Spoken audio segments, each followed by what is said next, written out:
Ini yang pertama. Apa tanda mahabbah kepada Rasulullah? Tanda mahabbah adalah memperbanyak solawat. Berzikir belum tentu sampai. Kalau ada orang banyak berzikir, subhanallah wa bihamdihi subhanallahil azim, subhanallah bihamdihi subhanallahil azim, subhanallah bihamdihi subhanallahil azim, belum tentu sampai. Kalau ada orang berkata, afdalul dzikri fa'lam annahu la ilaha illallah, belum tentu sampai. Tapi solawat pasti sampai. 100% solawat pasti sampai. Kenapa? Karena kalau zikir untuk dia, subhanallah untuk dia, alhamdulillah untuk dia, Allahu akbar untuk dia. Tapi manakala dia berkata, Allahumma salli ala Sayyidina Muhammad, untuk dia nun yang jauh di sana. Dan Allah pasti kabulkan. Kerana Allah berjanji, wala sawfa yu'tika rabbuka fatarda. Apa yang kau mau, pasti aku akan beri. Dan Allah kalau sudah berjanji, Allah tidak akan ingkar janji. Innaka la tukhliful mi'ad. Ada orang yang banyak beristighfar. Astaghfirullah, astaghfirullahalazim, astaghfirullahalazim alladzi la ilaha illa huwal hayyul qayyum wa atubu ilaih. Hanya dosa yang diampuni Allah. Tapi orang yang bersalawat, huttat anhu asyara sayiat, dosa diampunkan. Diberikan Allah syafaat. Diberikan Allah Subhanahu wa taala darajat. Diberikan Allah Subhanahu wa taala aqrabu majlisan, majlis yang paling dekat dengan Rasulullah, majlis yang paling nampak dengan Rasulullah. Siapa dia? Aksaruhum salatan, orang yang paling banyak bersolawat kepada Rasulullah sallallahu alaihi wasallam. Maka kita bersolawat dengan ucapan Allahumma salli ala Sayyidina Muhammad. Sudah. Bersolawat dengan lantunan lagu. Sudah. Solawat bersama-sama. Sudah. Solawat nanti malam bersendirian.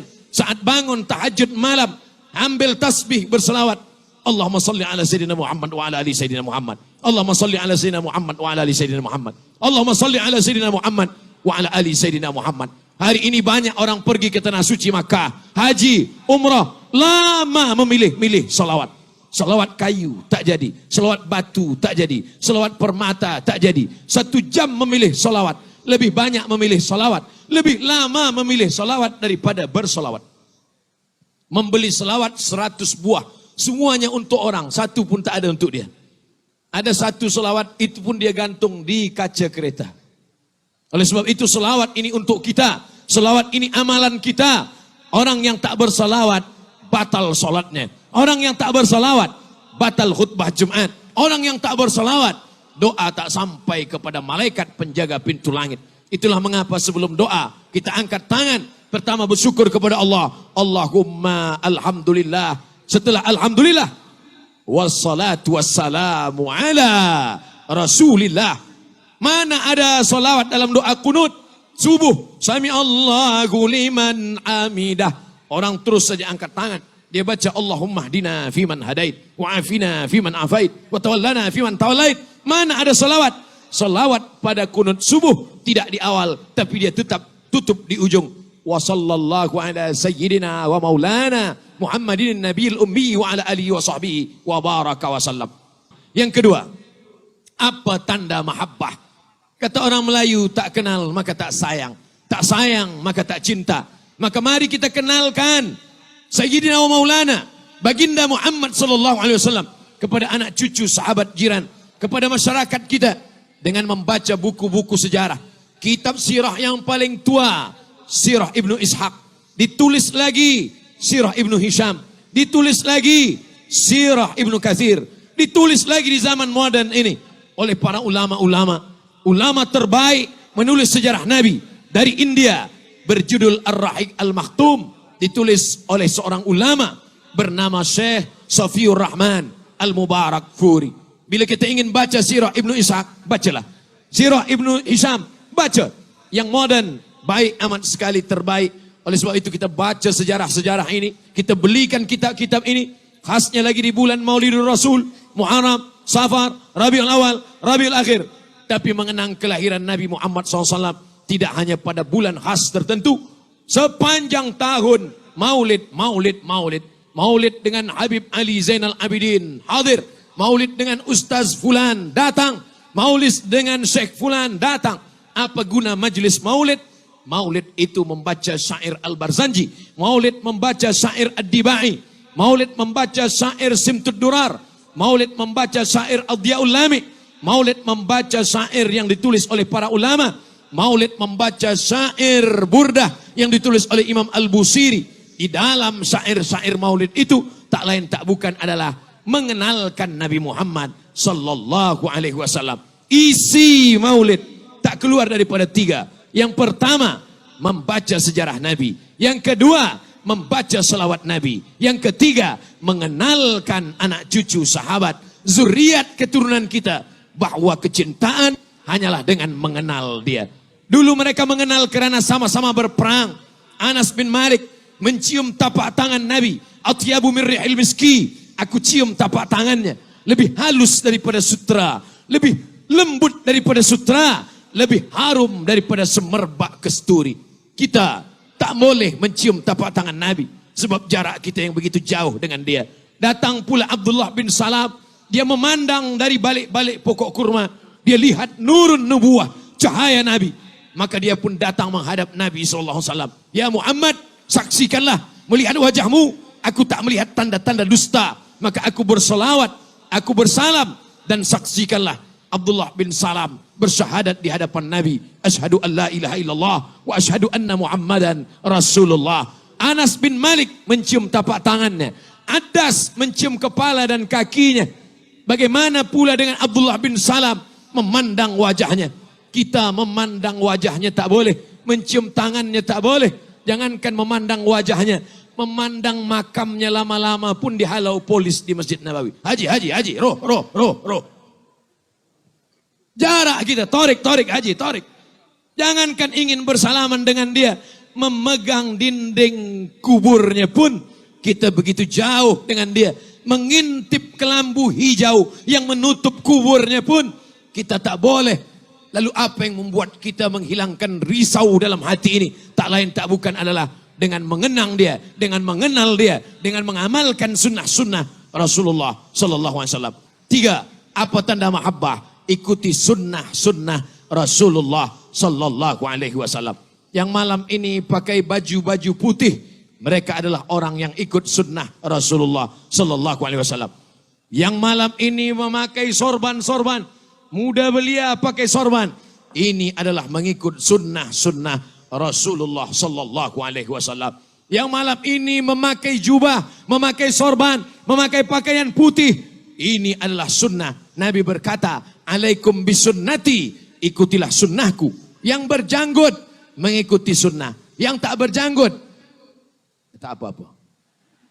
Sebab sunnah ini tidak semuanya wajib. Sebab bila kita katakan semua sunnah wajib, lawan daripada wajib adalah haram. Lawan daripada wajib adalah haram. Bila kita katakan bersorban wajib, maka tak bersorban haram. Takkan Abdul Somad haram? Pakai jubah wajib, berarti yang pakai seluar, yang pakai baju batik, berarti haram. Inilah kita mesti tahu hukumnya. Ada sunnah itu yang wajib, ada sunnah itu yang sunnat, ada yang sunnah itu sunnat muakkad. Ini ada hukum hakamnya. Bahkan ada perbuatan Nabi itu yang tak boleh kita ikut. Nabi SAW manakala dia meninggal dunia, dikuburkan di kamar dia. Kata sahabat muhajirin, bawa jenazahnya ke kota Makkah. Sebab dia lahir di Makkah. Kata sahabat Ansar, jenazahnya dimakamkan di Baqi. Sebab semua yang meninggal di Madinah dimakamkan di Baqi.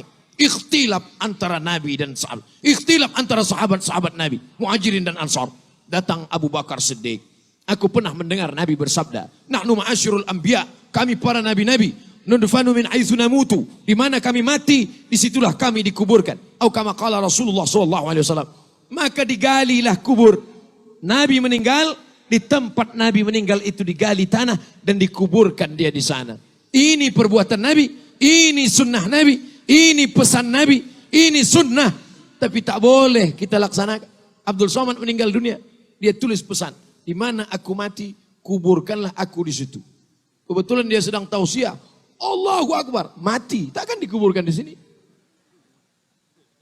Oleh sebab itu tidak semua perbuatan Nabi itu kita ikut. Ada perbuatan Nabi itu yang wajib, ada perbuatan Nabi itu yang sunnat, ada perbuatan Nabi itu yang sunnah muakkad.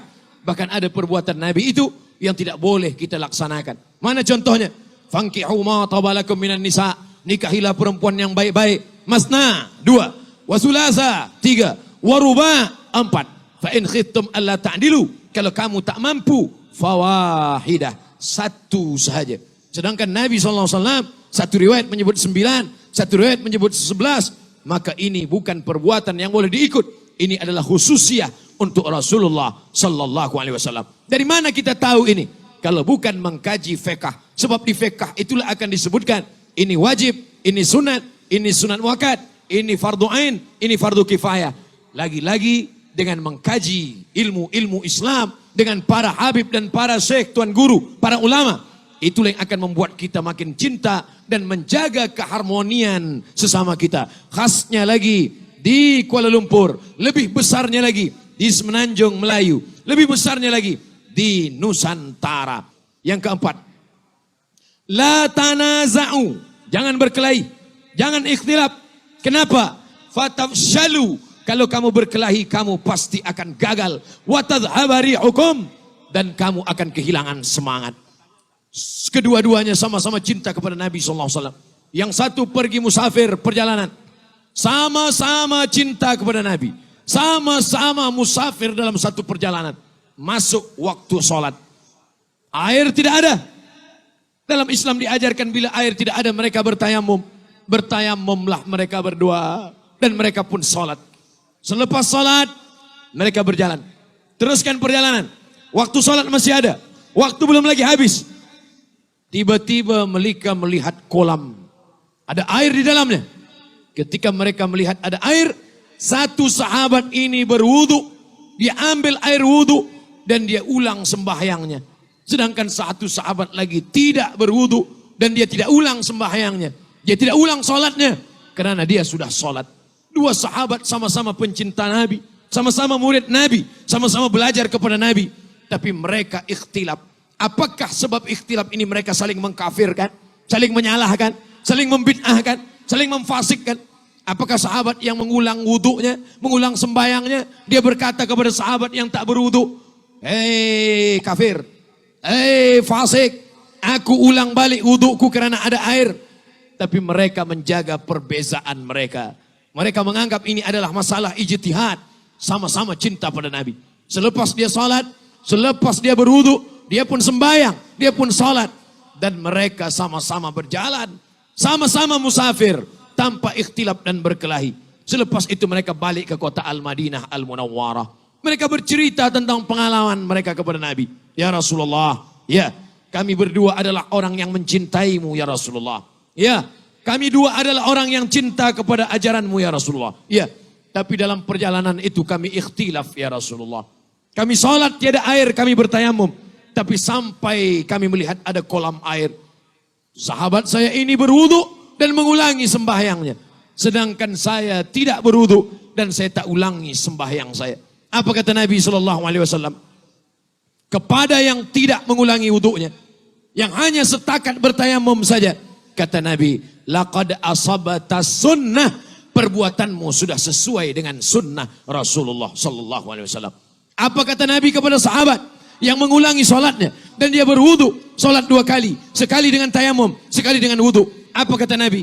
Laka ajrani, kau dapat 2 pahala. 1 pahala solat dengan tayamum, 1 pahala solat dengan wudu. Kedua-duanya sesuai dengan sunnah Rasulullah. Apa yang membuat mereka tidak berkelahi? Apa yang membuat mereka tidak berkonflik? Karena cinta kepada Nabi. Kalau tak tahu, bertanya kepada yang tahu. Sekarang bila kita ikhtilaf, apa yang sedang kita ikut? Kita ikut kepala. Kata orang Melayu, rambut sama hitam, isinya macam-macam. Oleh sebab itu maka kembali lagi kita belajar. Mungkin ikhtilaf kita ini hanyalah ikhtilaf furu', bukan pada usul, bukan pada kaedah yang benar, tapi pada ikhtilaf masalah khilafiyah seputar mazhab Hanafi, Maliki, Syafi'i, Hambali. Semuanya masih lagi dalam ahlus sunnah wal jamaah. Last sekali yang kelima, apa tanda cinta kita kepada Nabi SAW? Allahumma ja'alna minal mutahabbina bijalalik. Ada orang-orang yang nanti dicari Allah di padang mahsyar. Apa kata Allah? Ainal mutahabbuna bijalali. Mana dulu orang yang di dunia berkasih sayang kerana aku, Berkasih sayang bukan karena dia satu suku. Berkasih sayang bukan karena satu negara. Berkasih sayang karena Muhammad sallallahu alaihi wasallam. Rasanya malam inilah saya merasakan itu. Malam ini saya mungkin ada yang tidak satu suku dengan saya. Banyak yang tidak satu negara dengan saya. Saya sebagai tetamu. Tapi malam ini saya dimuliakan. Sebab saya dianggap sebagai saudara yang sama-sama umat Muhammad sallallahu alaihi wasallam. Kelak kita nanti di padang mahsyar akan dicari. Biasanya kita selama ini mencari orang yang penting, orang yang ada jawatan, orang yang berilmu. Tapi nanti kita dicari Allah. Apa kata Allah? Ainal mutahabbuna bi jalali. Mana orang yang dulu berkasih sayang karena aku? Untuk apa kita dicari Allah? Azilluhum tahta zilli. Aku mau beri mereka naungan. Aku hendak bagi mereka atap. Atap singgasana arash. Kasih sayang Allah. Yauma la zilla illa zilli. Hari itu tak ada naungan kecuali naungan aku. Insya Allah, janji Allah, janji Rasulullah. Kalau kita berkasih sayang karena Allah dan Rasulullah, semua kita ini nanti akan mendapatkan naungan singgasana aras di padang mahsyar insya Allah. Amin. Ya Rabbal Alamin. La takhtalifu, fakhtalafat qulubukum. Jangan sampai ikhtilaf, karena sudah ikhtilaf hati kita pun akan menjadi ikhtilaf. Mutahabbina bi jalalillah. Berkasih sayang karena kasih sayang karena kemuliaan Allah subhanahu